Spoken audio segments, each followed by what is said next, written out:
Hey there, fellow magical experimenters. Taylor Elwood here, and I was recently asked what the difference is between real magic and magical thinking. Like, what is the difference between these concepts, these terms? And I thought it was an interesting question to be asked, especially because it brought to mind my days in academia when I was, exploring the possibility of putting together a dissertation on the literacy of magic.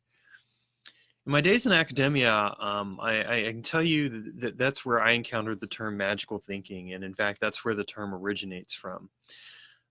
There are anthropologists such as Levi Brule, Lev Vygotsky. There's a guy by the name of Daniel O'Keefe, I think. Yes, Daniel O'Keefe.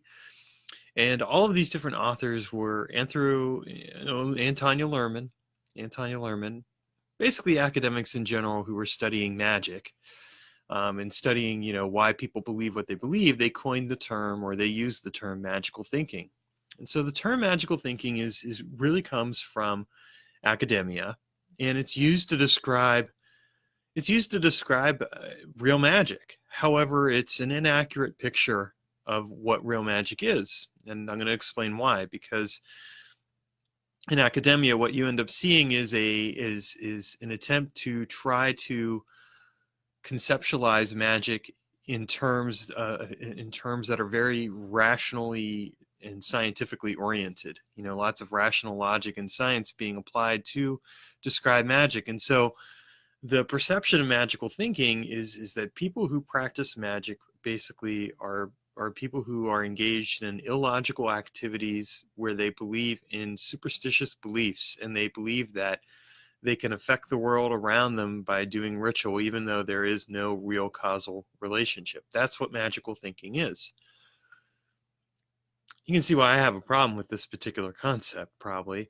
And if you can't, well, I mean, I'll just spell it out for you. Basically, what it really comes right down to is that these people are trying to deny that real magic even exists. They think that people are silly for believing in magic and practicing magic. They think that people who utilize magic are engaged in this kind of thinking that doesn't treat where they're basically deluding themselves.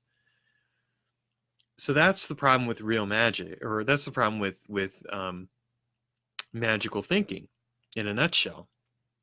And it's why we really have to be critical, in my opinion, of academia and the academic attempts to explain how magic works. I know there are pagan academics out there, and hey, good for them for doing the work and being out there and trying to present stuff in a way that I think is much better than how early and even modern academia portrayed magic and paganism. But in a way, I really think that in general, academia does its level best to try and portray magic a certain way, that really has more that really provides more of an advantage in some ways for the people who are doing the research than it does for the people who are actually sharing their beliefs and practices. Tanya Lerman's a good example of this. This is a person who basically went in and infiltrated pagan communities and then proceeded to, share rituals and beliefs and practices that she wasn't supposed to share. And why did she do this? So she could basically get her dissertation. Again, I'm not going to say that this is true for all people who write about magic in academia. Ronald Heaver is a great example of somebody who does some excellent work in terms of the research of paganism and magical practices, and does it in a manner that's respectful and there is more of that now in academia. And I say this as somebody who, in full disclosure, has had some conversations with academics about pop culture magic and shared with them, how pop culture magic works, answered questions, etc. Now, do I know at the end of the day what they'll end up doing with that work? Not really, not until I see the dissertation or thesis or what have you. But nonetheless, those are people who've contacted me, and I've chosen to, put myself out there. So in the efforts of trying to represent what pop culture magic is. So, I'm not going to say it's necessarily all bad, and I do think there's some benefit for the pagan and magical community in the sense that it provides us a way to get some positive exposure. But when you see a concept like magical thinking, which has, in my mind, a lot of negative stigma, because really what it reveals is the biases of the researchers and their attempt to try and conceptualize magic a certain way, what you end up discovering in a lot of cases is that, well, what is the hidden agenda here? Why are people coming in and wanting to research us? And so it's good to ask those questions as well, and to really maintain a critical awareness that is open to what academia might be trying to do, but at the same time is like, yeah, we do know that you guys have done X, Y, and Z in the past. So let's talk about that. Let's talk about real magic then. So we've talked about magical thinking, and so what is real magic? Well, there's lots of different definitions for magic and what magic is. My favorite definition, at least at the moment, for magic is that magic basically is the ability to take a possibility and transform it into a manifested reality. And so when I think about real magic and what the difference is between magical thinking, is that real magic actually is a system and methodology that describes how to transform a possibility into a reality. It actually shows that there's a causal link between the actions of a person and the result that manifests. And there's a process involved in terms of how magic works and why magic works.